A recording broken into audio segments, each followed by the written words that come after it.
Bună ziua și bine v-am găsit la o nouă rețetă pe acest canal.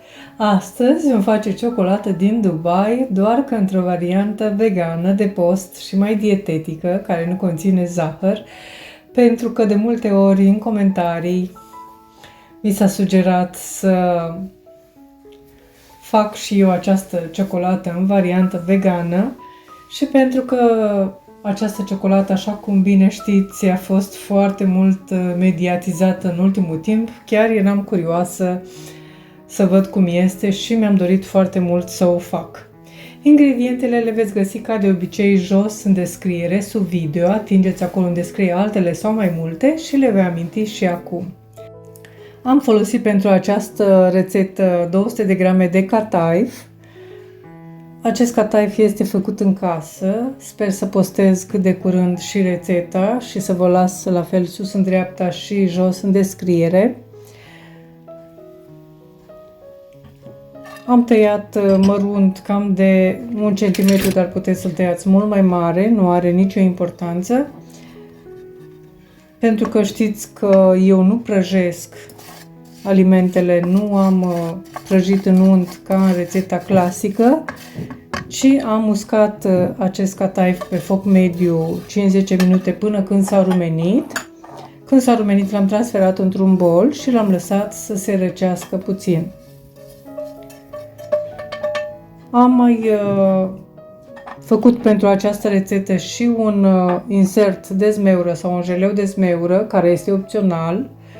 Nu trebuie neapărat să-l faceți. Deci în 100 de ml de apă am adăugat o lingură de amidon alimentar, care poate fi de tapioca sau porumb, și 100 de grame de zmeură congelată am folosit eu.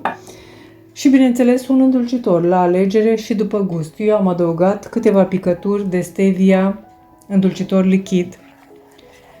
Am pus această compoziție de zmeură într-o tigaie la fel antiaderentă sau cu fundul mai gros, puteți folosi, pe foc mediu și am fiert până s-a îngroșat.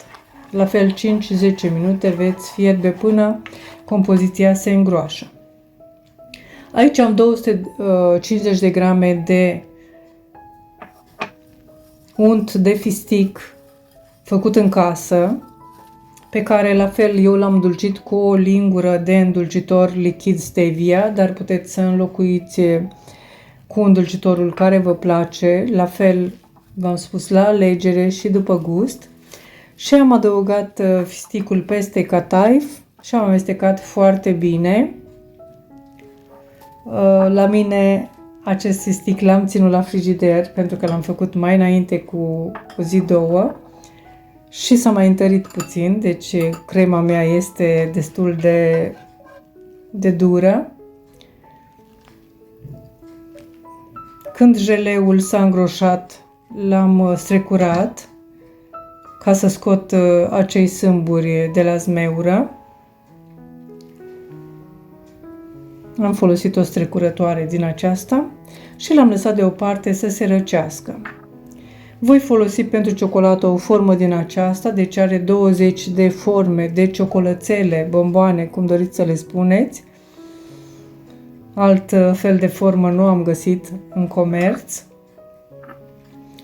Aici am 200 de grame de ciocolată neagră îndulcită cu stevia și 100 de grame de ciocolată albă îndulcită cu stevia, pe care le voi topi pe baie de abur, dar puteți să topiți și în cuptorul cu microunde sau chiar pe baie de abur pe aragaz. Acum alegerea vă aparține. Am topit pentru prima dată ciocolata albă, în care am adăugat o lingură de ulei. Eu am folosit un ulei de cocos presat la rece, dar puteți folosi oricare alt ulei vă place. Și am adăugat și în cea neagră o lingură de ulei, sau puteți adăuga chiar două, pentru că sunt 200 de grame de ciocolată.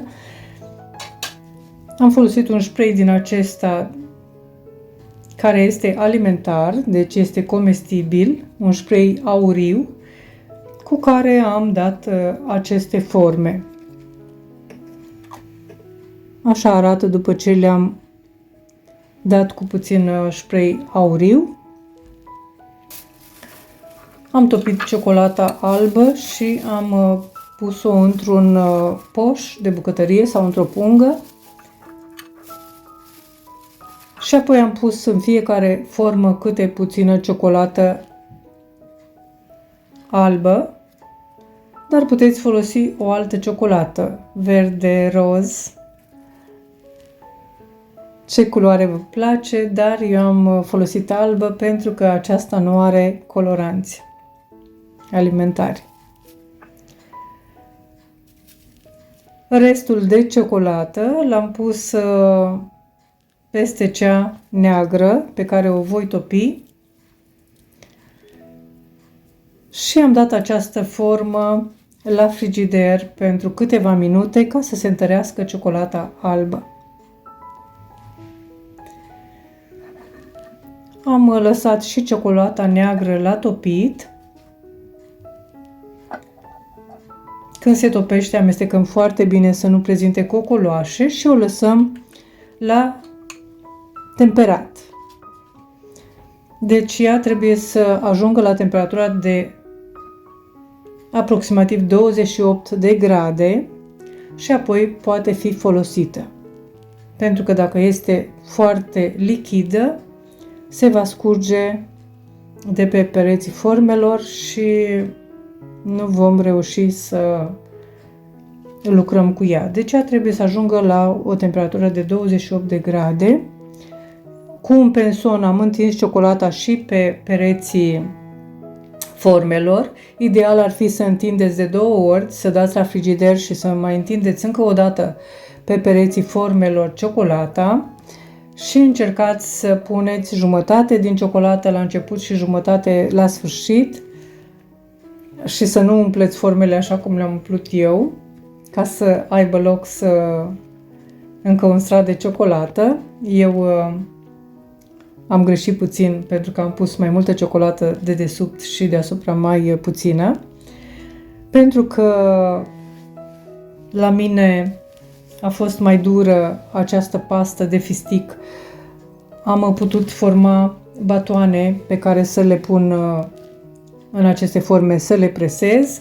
Așa cum ați văzut, am pus și jeleul de desubt care v-am spus este opțional, deci nu neapărat trebuie să-l faceți și dumneavoastră, doar dacă vă place. Apoi vom lăsa ciocolata, după ce bineînțeles am închis cu ciocolată neagră și eu am făcut câteva și cu ciocolată albă pe spate, le lăsăm câteva ore sau chiar peste noapte la frigider și apoi putem să le scoatem din forme și să le servim. Ce pot să vă spun? Că nu îmi place în mod deosebit această ciocolată și ce mă deranjează este acest cataif, deci nu mi se pare atât de grozav. Cred că mult mai bună ar fi această ciocolată așa cum este cu crema de fistic în care să adăugăm altceva în afară de cataif. Recomandarea mea este să nu faceți abuz, ca de obicei vă spun, o ciocolățică, maxim 2 sunt de ajuns. Eu vă doresc poftă bună, vă mulțumesc pentru vizionare și vă aștept la o nouă rețetă data viitoare. Totodată, vă rog, dacă doriți să mă susțineți pentru a continua, abonați-vă la acest canal pentru că este gratuit, lăsați un comentariu și distribuiți rețetele dacă vă plac. La revedere! O zi bună!